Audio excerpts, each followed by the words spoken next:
ಬಡತನ ಇದ್ರೂನು ಅವ್ವ ಏನೋ ಮಕ್ಳನ್ನ ಬಂಗಾರದಂಗ್ ಸಾಕ್ತಾಳೆ. ಬಟ್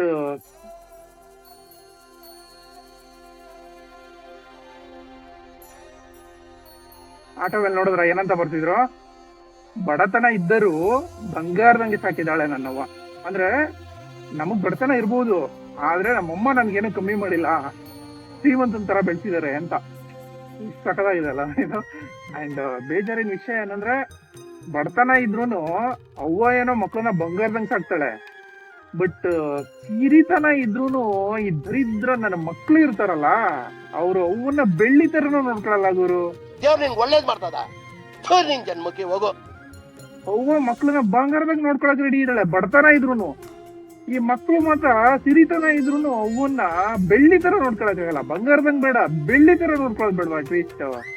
ಎಲ್ಲಾ ಮಕ್ಳು ಒಂದನ್ನ ನೆನ್ಸ್ಕೊಳ್ಳಿ, ನಿಮ್ ಬಾಲ್ಯದಲ್ಲಿ ಅವ್ವ ಎಷ್ಟ್ ಕಷ್ಟಪಟ್ಟಿದ್ದಾಳೆ ನಿಮ್ಮನ್ನ ನೋಡ್ಕೊಳ್ಳೋದಕ್ಕೆ ಅಂತ. ಅದನ್ನ ನೆನ್ಸ್ಕೊಂಡಾಗ ಆಬ್ವಿಯಸ್ಲಿ ಅನ್ಸುತ್ತೆ ನಿಮ್ಗೇನೆ, ಇಲ್ಲಪ್ಪ ಅವಾಗ ಕಷ್ಟ ಇದ್ದಾಗ್ಲೇ ಹಂಗ್ ಸಾಕಿದಾಳೆ ನಮ್ಮವ್ವ ನನ್ನನ್ನ. ಇವತ್ ನನ್ಗೆ ಅಟ್ಲೀಸ್ಟ್ ತಿನ್ನೋದಕ್ ಊಟ ಇರೋದಕ್ ಒಂದ್ ಮನೆ ಇದೆ, ಇವತ್ತು ನಾನ್ ಚೆನ್ನಾಗ್ ನೋಡ್ಕೊಳಕ್ ಆಗ್ತಿಲ್ವಲ್ಲ ನನ್ನ ಅವ್ವನ್ನ ಅಂತ ನಿಮ್ಗೆ ಅನ್ಸುತ್ತೆ. ಒಂದ್ಸಲ ಯೋಚನೆ ಮಾಡಿ.